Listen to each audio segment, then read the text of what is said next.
My wife said she was bored with me, so she invited her ex over to wake her up. This is the part where I probably sound like a clueless idiot, but I swear I wasn't always this dumb. I'm 34, name's Jared, and until recently I thought I had a decent marriage. Not perfect, who really does, but good enough that I didn't think I had to watch my back around my own wife. Her name's Marissa.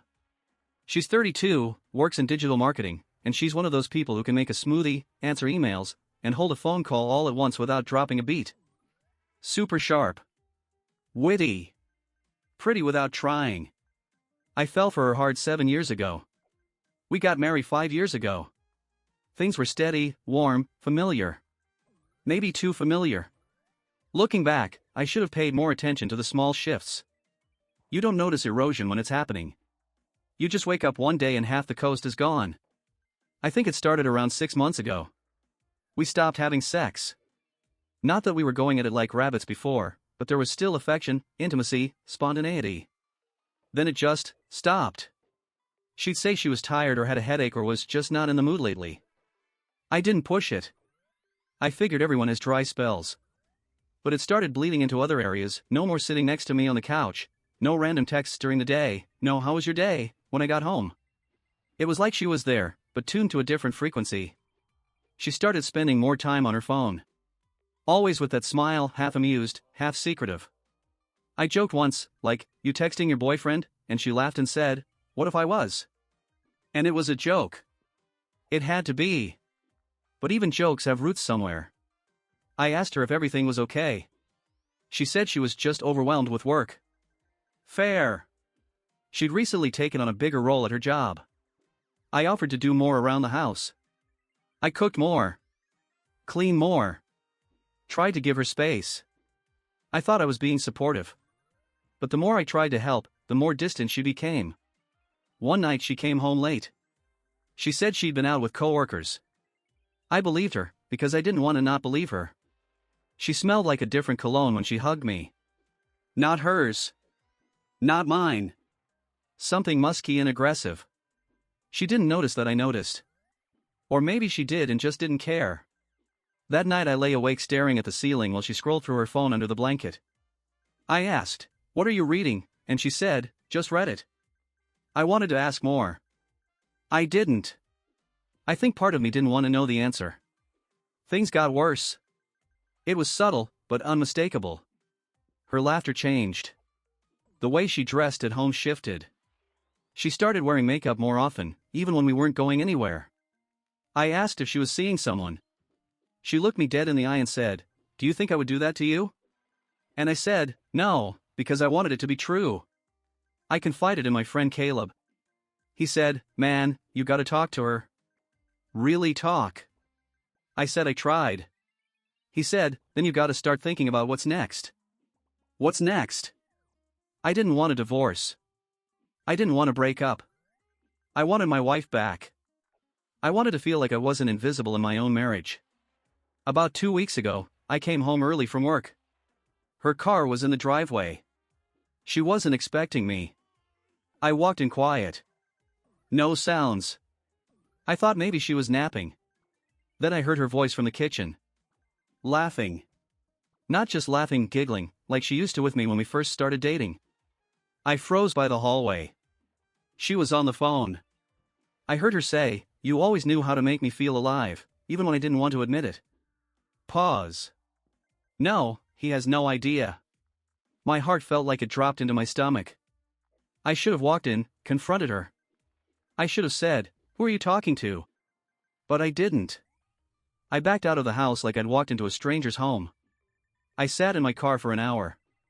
When I came back in, she was in the kitchen making tea like nothing had happened. I asked how her day was, and she said, "Same old." I haven't told anyone what I heard yet.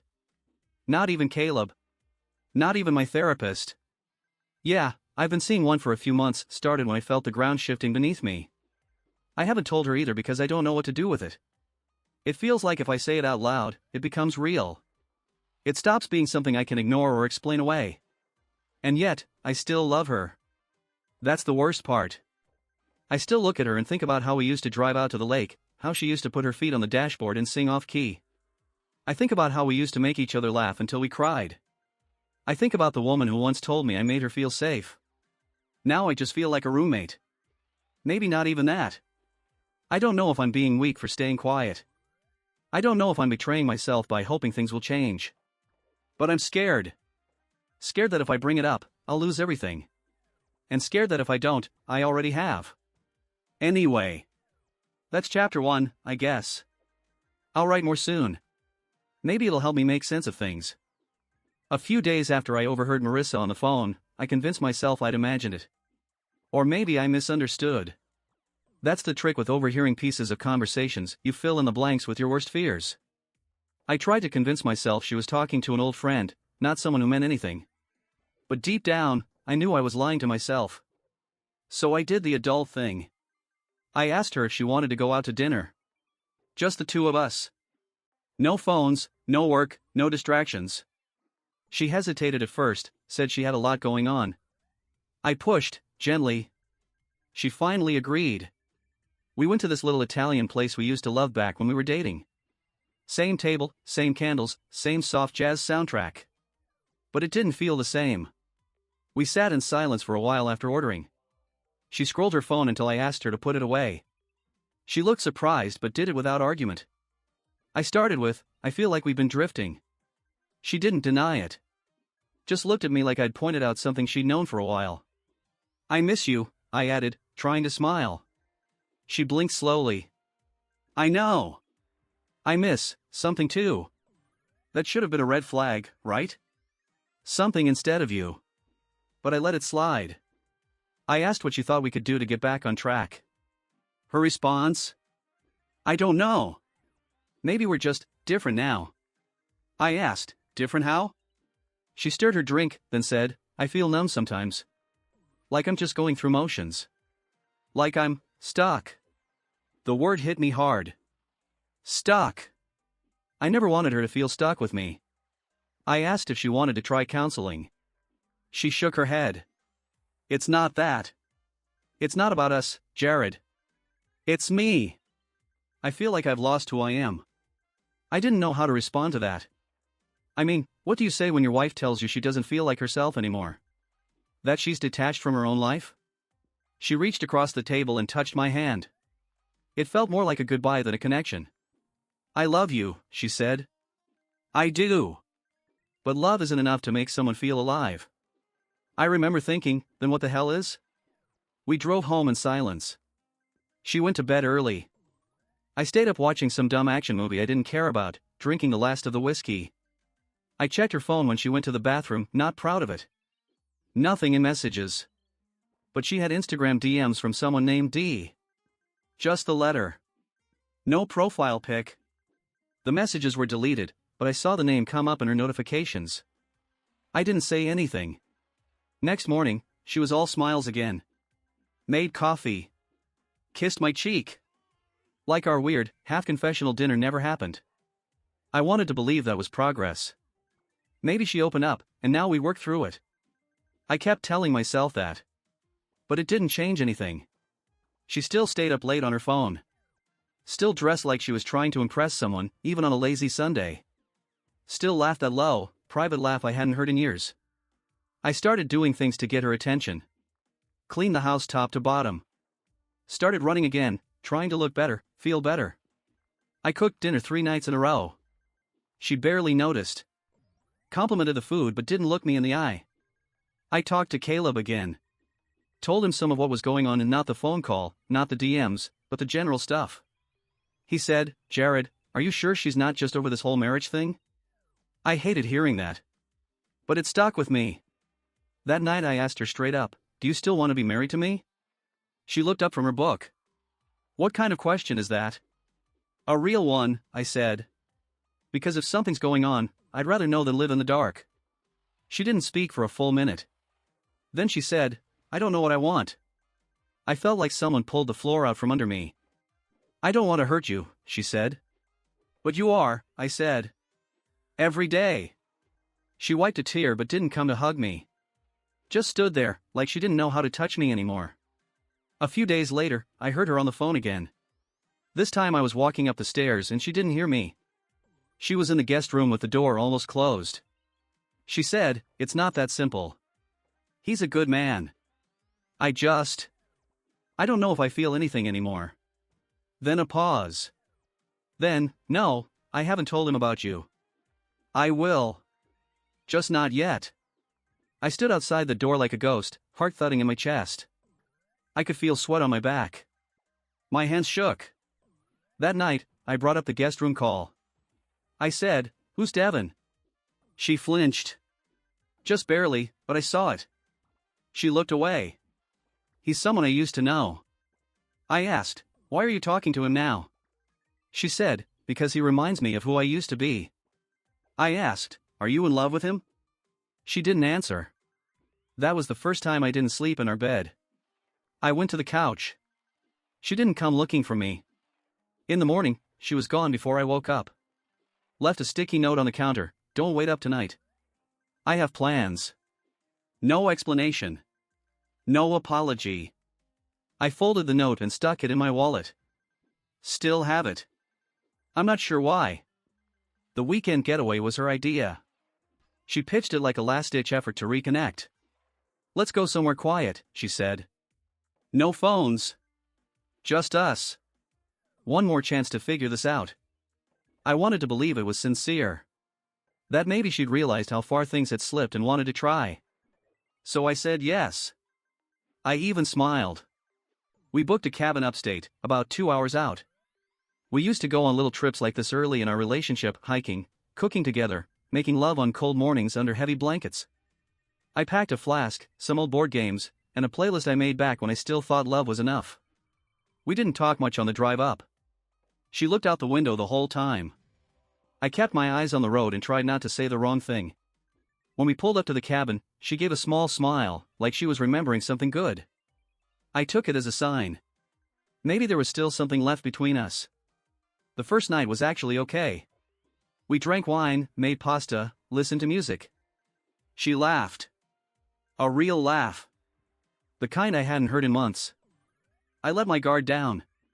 We even kissed, brief, but warm. I started to think we might be okay.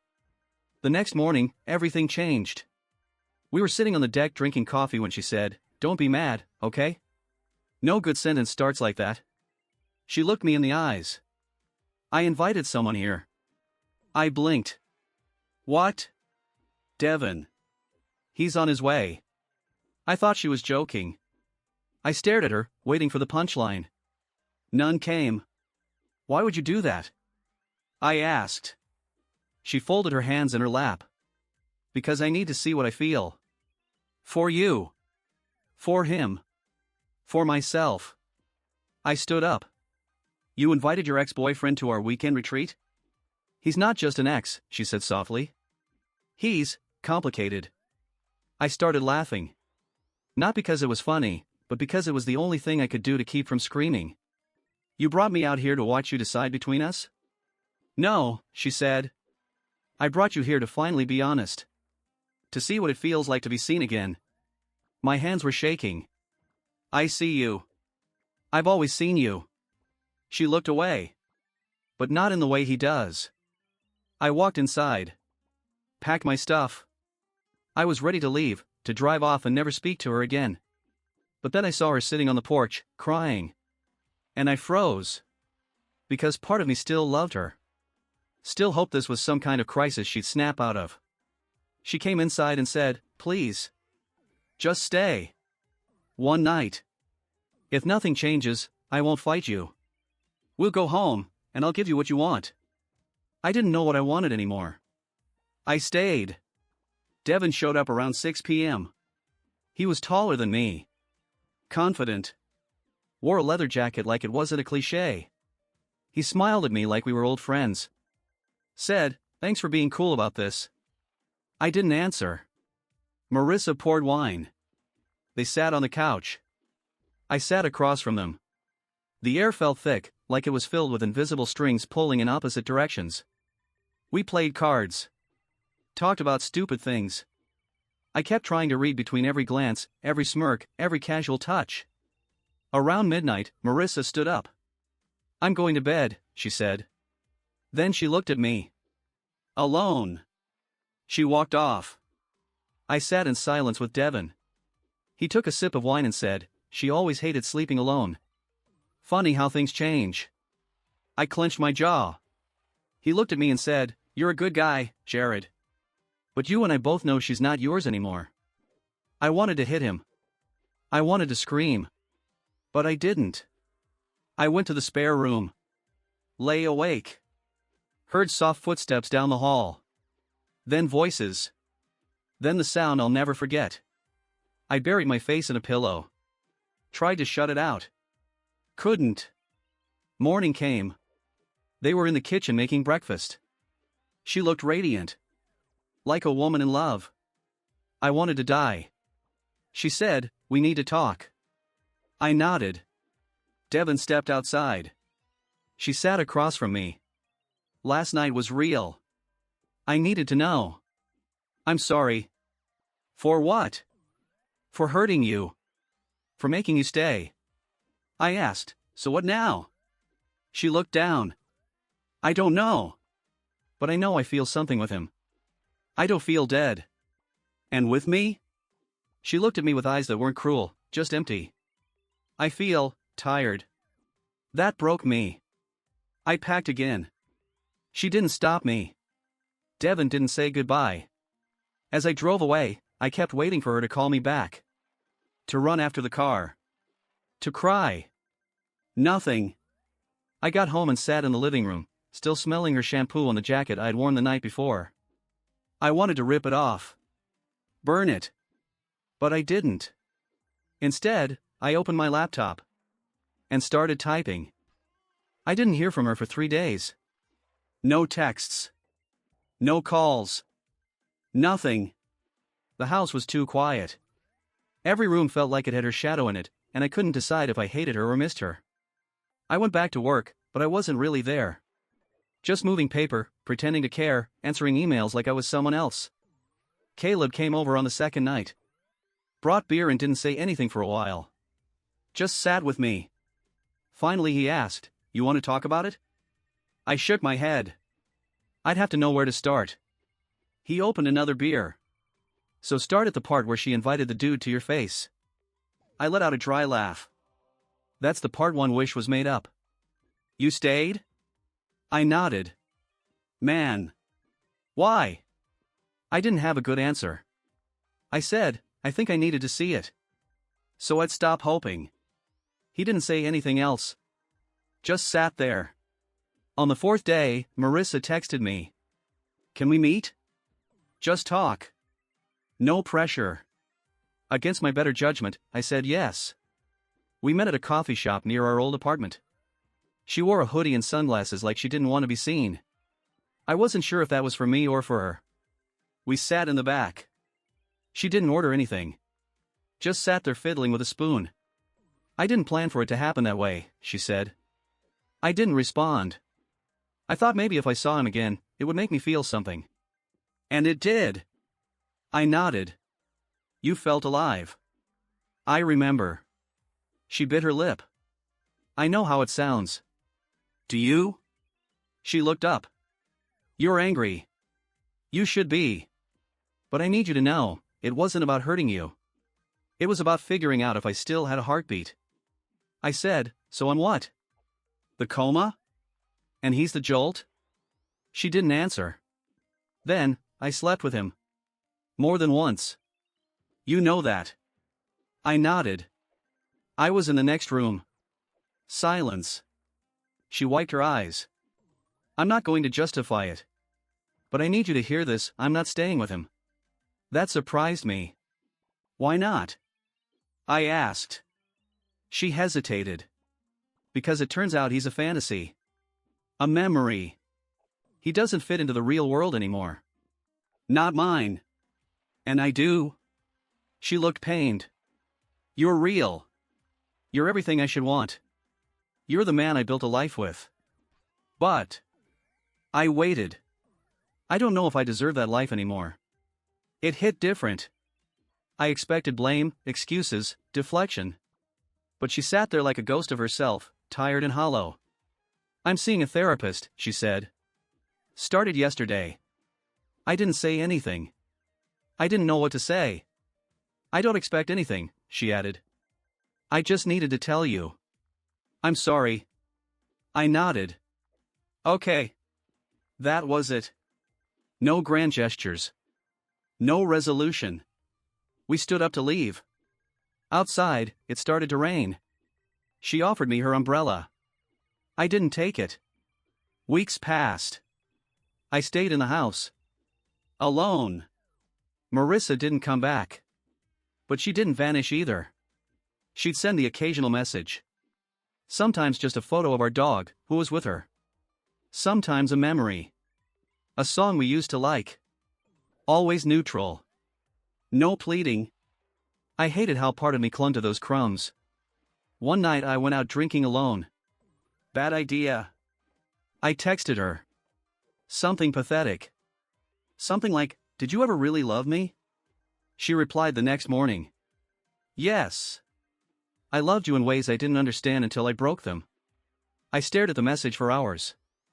I started seeing my own therapist more. Twice a week. I talked about the rage. The humiliation.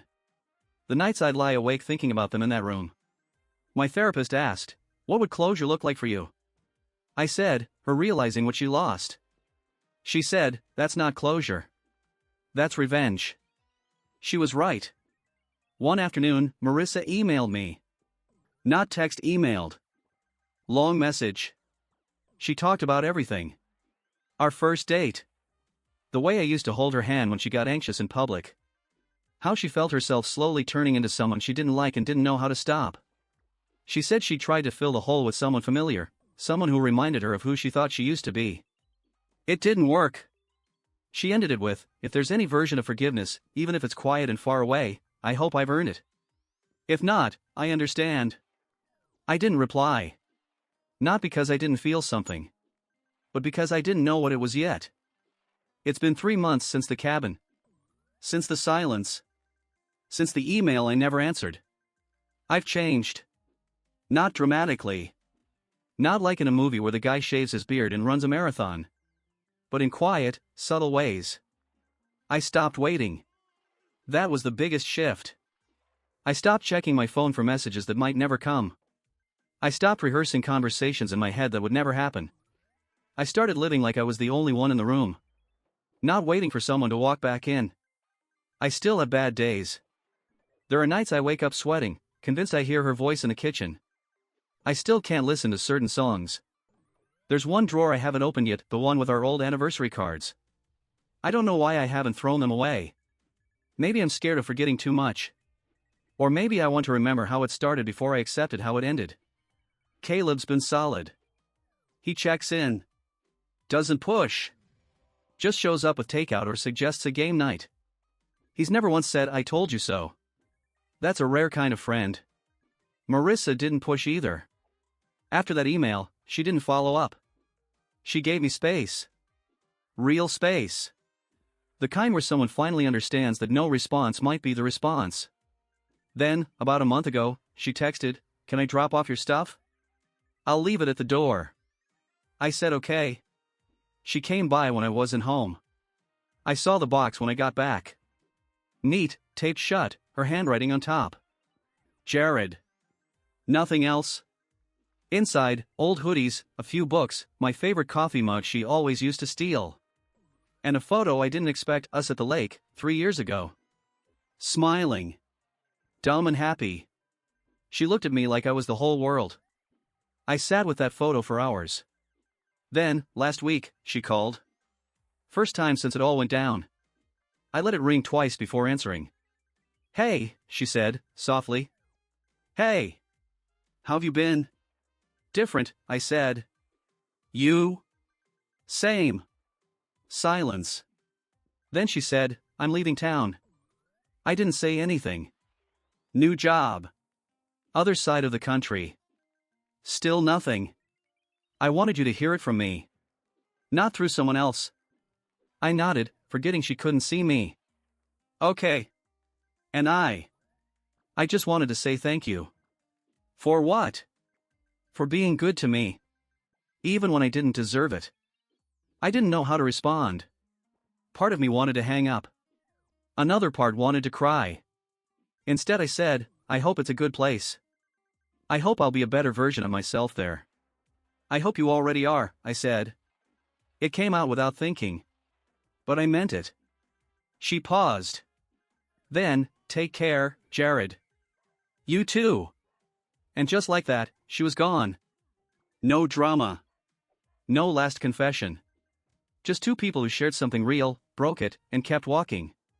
Last night I took that photo, the one from the lake, and put it in a drawer. Not the anniversary one, a new one. Clean. Empty. Like maybe one day it'll hold something else. I think I'm okay. I don't hate her. I don't love her either. Not in the way I used to. But I'm learning to love the quiet that came after. The freedom of no longer needing answers. There's this new girl at work. Leah. She laughs at my dumb jokes. She knows what happened, at least the outline, and she didn't flinch. We've gotten coffee a few times. Nothing heavy. Just real. I don't know where it's going, and for once, I don't feel the need to define it. Maybe that's the gift of all this. I don't have to build a perfect future. I just have to be here. Still me. Just a little more weathered. So Reddit, I guess the question isn't whether I was the asshole. It's whether I stayed one. And maybe, just maybe, I didn't.